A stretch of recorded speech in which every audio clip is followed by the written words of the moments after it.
Going live here. This is Hannibal from thehannibaltv.com, and I'm going to do my weekly Wrestling Observer newsletter review right now. It's 9:12 p.m.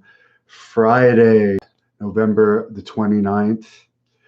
And before I get into the review, I just want to say for my wonderful Patreon subscribers that pay $1.99 a month to help support my channel at patreon.com/thehannibaltv. My Billy Jack Haynes full shoot interview, 2 hours and 40 minutes, and my Sandman full shoot interview over an hour is now up there ad free. I'm going to do another interview this weekend. I'm going to edit it. So there'll be more to come. Hello to Roman Mehanger. I don't know how to say your last name, sorry. But I'll get into my Wrestling Observer review right now. Not a huge news week.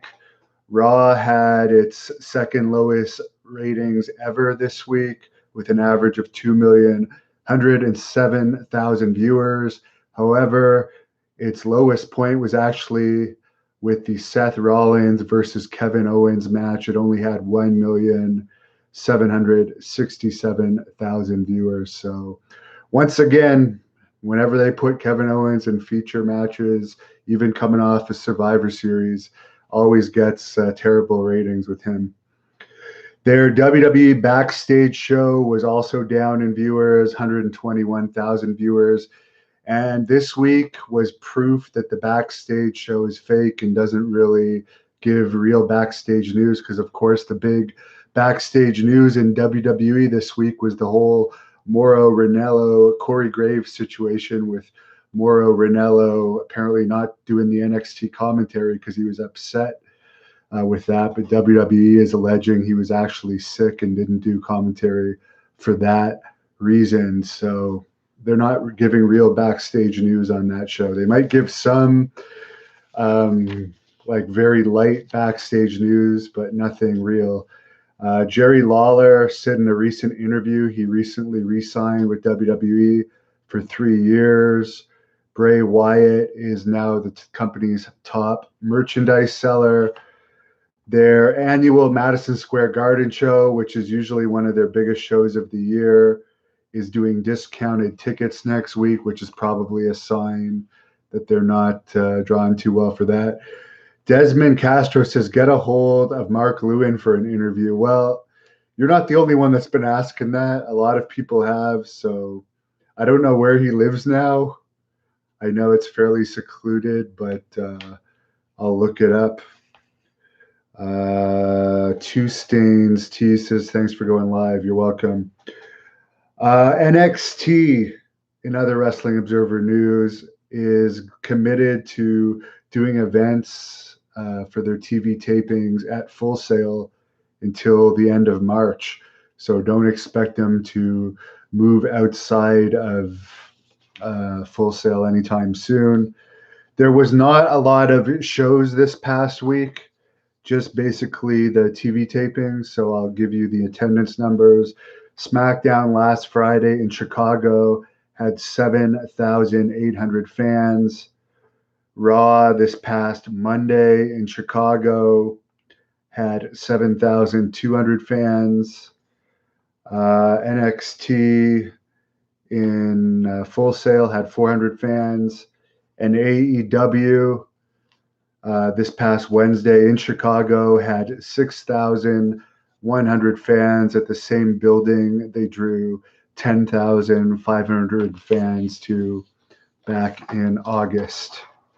In MLW news, after going back and forth and having negotiations break for a while, they re-signed Tom Lawler. In ROH news, Marty Scurll has not signed a new contract, but he's going to be working the Final Battle pay-per-view in December. In Impact news, Tessa Blanchard is out of action with an eye injury. NWA has their worst viewership for an NWA Power episode yet this week, under 100,000 viewers. So forcing Jim Cornette to resign obviously wasn't a viewership help for them. And as I've said before, Nick Aldis is in a ratings draw. Victor Murphy says Faces of Fear. Well, the Faces of Fear are wrestling for Great North Wrestling February 29th in Smith Falls, Ontario. Tickets now on sale. Go to thehannibaltv.com for more information. And there is a The Hannibal TV taping next Friday, December 6th in Ottawa. The Blood Hunter versus Juventud Guerrera in the main event. That match will be recorded for The Hannibal TV. Now let's go to UFC news. Unfortunately, the search for Walt Harris's stepdaughter, Anaya Blanchard, ended in a bad way. She was found dead in Macon County, Alabama.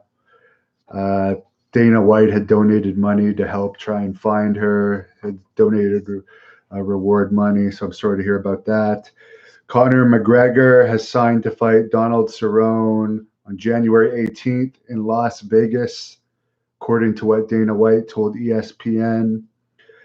And I interviewed Mark Hunt for this channel a few weeks ago, and his lawsuit for related to Brock Lesnar's drug test failure for their fight a few years ago was apparently thrown out. So if you want to know more about that lawsuit, listen to my interview with him. But he only gave me a 7-minute interview, which I found a little disappointing because I had 3 pages of questions for him. I'll answer 1 or 2 questions here. What are my thoughts on Jim Ross getting heat for comments on AEW? I have not watched anything of AEW past the first hour of the first episode and maybe some Twitter clips here and there. It doesn't really interest me, so I'm not really familiar with it. I know Jim Ross is a great commentator. He's getting paid a lot of money to be in AEW. Bray is the new Undertaker every day. Esperanto says, I don't know about that. He might be the closest thing to what the old Undertaker is out of the new wrestlers, but I don't know about the new Undertaker. Brock is immune to drug tests, addicted to profit, says. Well, we know in WWE, the part-time wrestlers aren't under the same drug testing as the full-time wrestlers. And the full-time wrestlers, from what I understand, are able to take TRT so they can just get a prescription for it. Frankie says, what's the deal with John Morrison? Any idea of when he pops up? That's still a mystery.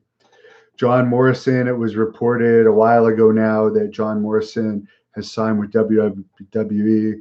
It's unknown what brand he has signed with at this point. So, again, not a lot of news. I did shoot interviews with Hillbilly Jim recently, Billy Jack Haynes, Sandman, Shane Douglas, and Snitsky. They're all going to be up on my patreon.com/The Hannibal TV site soon. 2 of them are already up there, and clips are going to be going up on this channel. So thanks a lot to my Patreon subscribers that helped me out with that. If I had more, I'd sure be able to do a lot more interviews. Thanks a lot. Have a great Thanksgiving weekend.